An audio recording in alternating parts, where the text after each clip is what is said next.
बंदी छोड़ सतगुरु रामपाल जी महाराज जी की जय हो। सतसाई बहन जी, आप अंबाला की रहने वाली हैं। पिछले 5 महीनों से आपने बताया कि आप परम पूज्य सतगुरु रामपाल जी महाराज जी के सत्संग सुन रही हैं। सत्संग आपको बहुत अच्छे लगते हैं, लेकिन नाम दीक्षा आप अभी नहीं लेना चाहती हैं क्योंकि आप एक पार्लर चलाती हैं और आपको लगता है कि कहीं ना कहीं मेरा जो पार्लर का काम है वो परमात्मा के इस सत भक्ति मार्ग में बाधा उत्पन्न कर सकता है। इस वजह से मैं नाम दीक्षा नहीं लेना चाहती। समाधान आपने पूछना चाहा है। बहन देखिए, 5 महीने से आपने जो सत्संग सुने हैं तो उन सत्संगों में बहुत सी बार परमात्मा ने आज वर्तमान के समाज में जो फालतू की परंपराएं हैं, कुरीतियां हैं, रीति रिवाज हैं, त्योहार है, इन सब में परमात्मा ने हमें शामिल होने से दूर किया है। परमात्मा ने मना किया है कि हमने भगत होकर इन सभी क्रियाओं में सहयोग नहीं देना है, क्योंकि भक्ति मार्ग पर यदि हमें चलना है, हमें यदि सतलोक की यात्रा करनी है, तो हमने हमारी कमर पे कम से कम इन परंपराओं का बोझ रखना पड़ेगा। तभी हम आसानी से इस भक्ति मार्ग के सफर को पूरा कर सकते हैं। और वैसे भी परमेश्वर ने बताया कि साधु सोई जो सीधा चाले।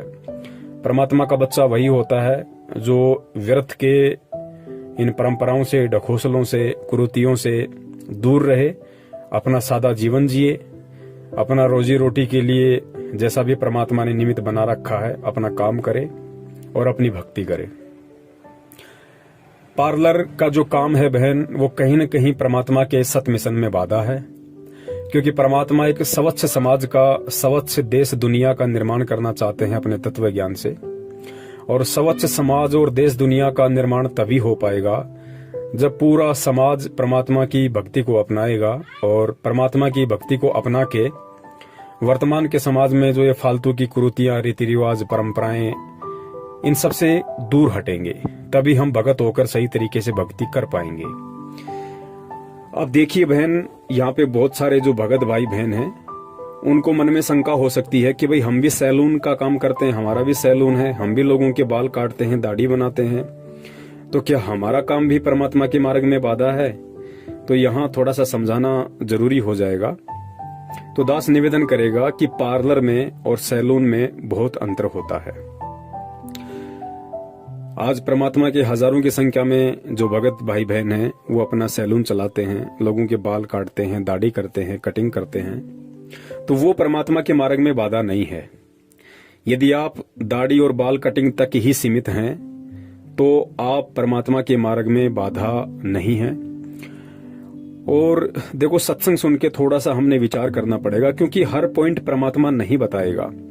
हर बार हर सत्संग में परमात्मा वो बातें रिपीट नहीं कर पाते हैं। हालांकि परमेश्वर ने जिक्र सभी बातों का अपने किसी न किसी सत्संग में अवश्य कर रखा है, लेकिन हम लोग सभी सत्संग नहीं सुन पाते हैं और सत्संग ना सुन पाने के चलते हमें उन बातों की जानकारी नहीं होती है। ये एक अलग विषय है, लेकिन परमेश्वर ने अवगत अवश्य करवा रखा है अपने भक्ति विधान से कि कौन कौन सी मर्यादाएं हैं, क्या क्या नियम हैं, हम कैसे भक्ति मार्ग पे चलेंगे तो हम सफल हो सकते हैं। देखिए, परमात्मा हमें बार बार कहते हैं कि बच्चों, ये जो विवाह शादी हैं या अन्य प्रकार के जो धार्मिक अनुष्ठान वगैरह होते हैं, मरने के बाद में 13 माई होती है, बरसोदी है, पितृ पूजा है, या अन्य प्रकार के चौंचले हैं, गेट टुगेदर पार्टी है, बर्थडे है, किट्टी पार्टी है, परमात्मा ने बताया कि हमने इन सभी चीजों से दूर हटना पड़ेगा, वरना हम भक्ति नहीं कर पाएंगे। ये व्यर्थ के चौंचले हैं, फालतू के ढकोसले हैं। जो पैसे वाले लोग हैं वो अपनी मौज मस्ती के लिए, दिखावे के लिए ये सारा ढोंग करते हैं। अब हम भगत हो गए तो हमने इन चीजों को करना तो बहुत दूर की बात है, हमने इनमें जाकर सहयोग भी नहीं करना है। ठीक है, जब तक कोई भगत भाई बहन ज्ञान से पूरी तरह परिचित नहीं हो पाता है, जब तक वो अच्छे से ज्ञान को आधार नहीं बना पाता है, वो वहां आ जा सकता है। लेकिन ध्यान रहे, केवल धार्मिक अनुष्ठान को छोड़ के परमात्मा ने विवाह शादी के लिए थोड़ी बहुत छूट दी है, वो भी तब तक जब तक भगत को ज्ञान नहीं है।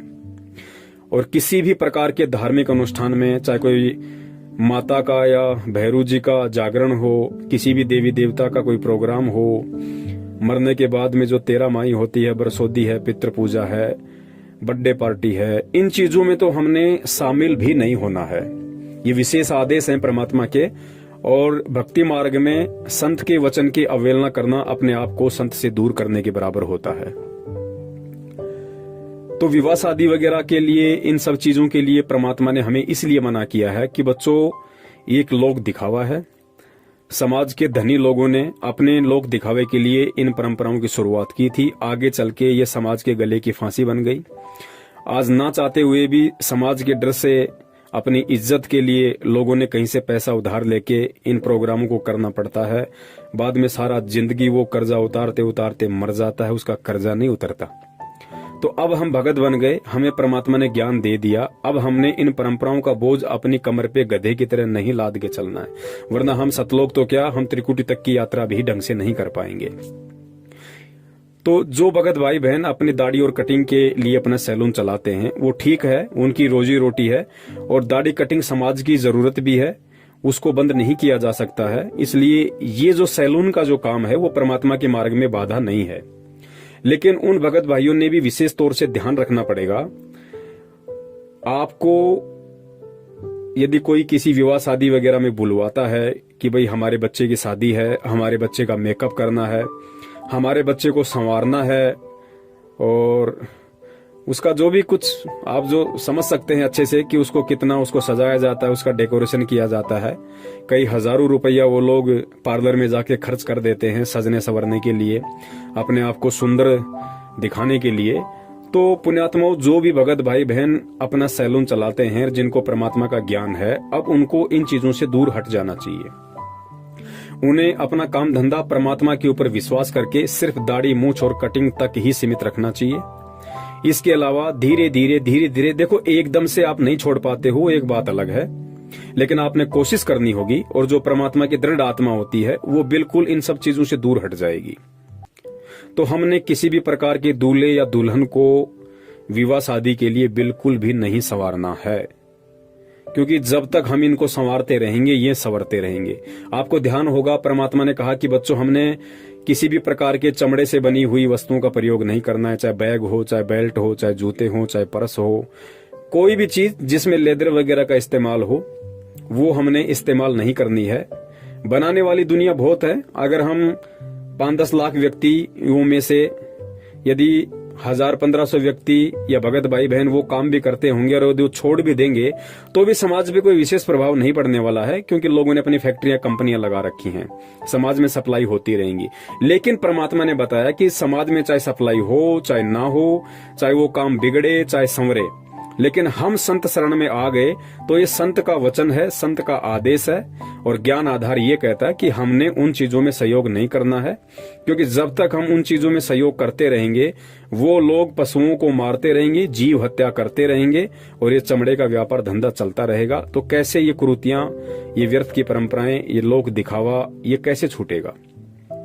ठीक इसी प्रकार पुण्यात्माओं, हम भगत होकर जब तक हम इस तरह से किसी दुल्हन का मेकअप करना, किसी दूल्हे का मेकअप करना, जब तक हम ये सब करना नहीं छोड़ेंगे तो वो कभी भी अपना मेकअप करवाना नहीं छोड़ेंगे, और समाज में ये परंपराएं चलती रहेंगी।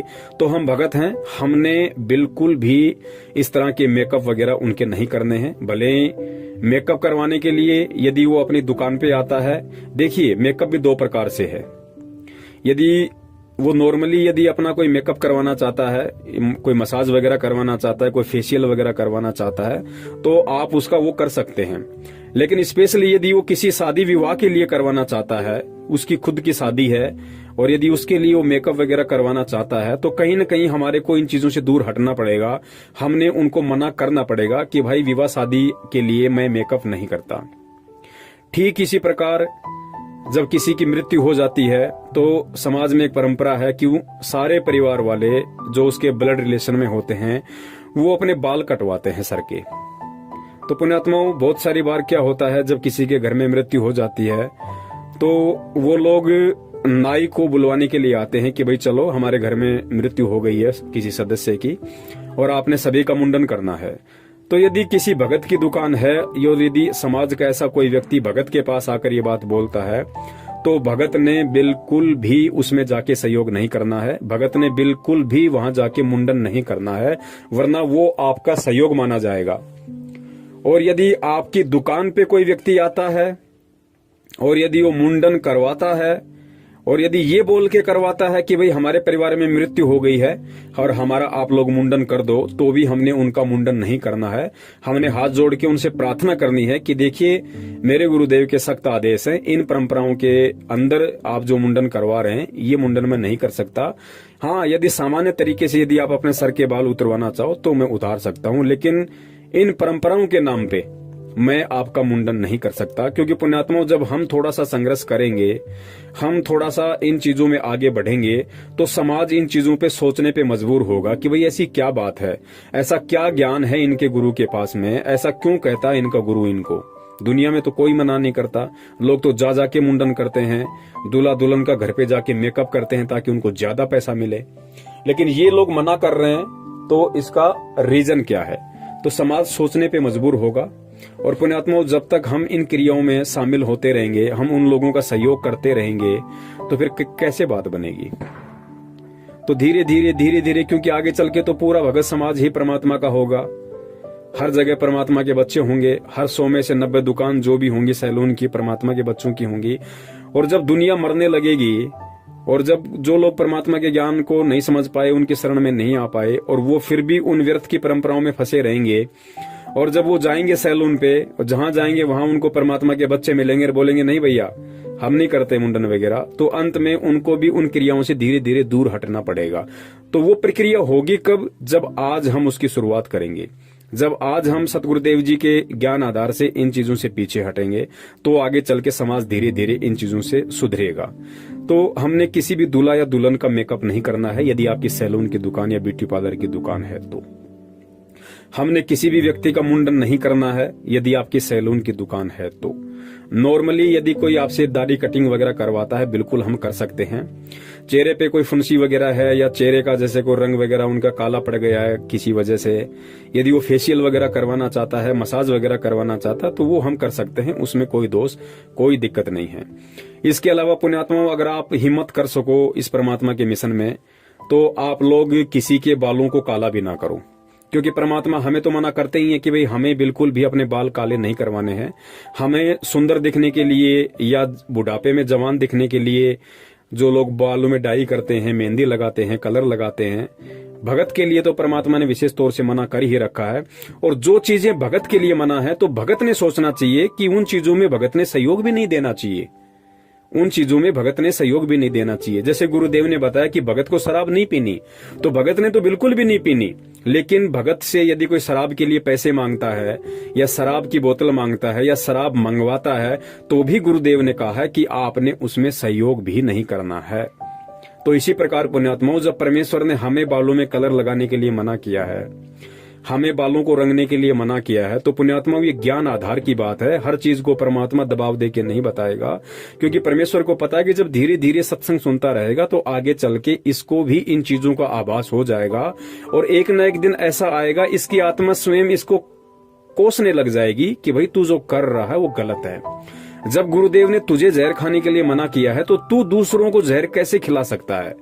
तो पुण्यात्माओं, हमने धीरे धीरे, यदि आपकी आत्मा गवा दे, देखो दास कोई जबरदस्ती नहीं कर रहा है, और दास केवल परमात्मा के ज्ञान आधार से ही आप जियों को ये सलाह दे रहा है, ये बता रहा है। परमात्मा ने भी एकदम से दूसरों के लिए नहीं बताया है, क्योंकि परमात्मा को पता है कि यदि एकदम से इन पुण्यात्माओं पर दबाव दे दिया जाएगा तो ये भक्ति नहीं कर पाएंगी। लेकिन जब इनको ज्ञान होगा, धीरे धीरे परमात्मा की शरण ये ग्रहण करेंगे, और जब भक्ति मार्ग में आगे बढ़ेंगे, इनका ज्ञान योग खुलेगा, तो धीरे धीरे इनकी आत्मा इनको कसोटने लग जाएगी कि यार जब गुरुदेव ने मुझे शराब पीने के लिए मना किया तो मैं दूसरों का सहयोग कैसे कर सकता हूँ। जब परमात्मा ने मुझे मेरे बाल डाई करने के लिए मना किया तो मैं दूसरों के बाल डाई कैसे कर सकता हूँ। तो पुण्यात्माओं, ये ज्ञान आधार की बात है।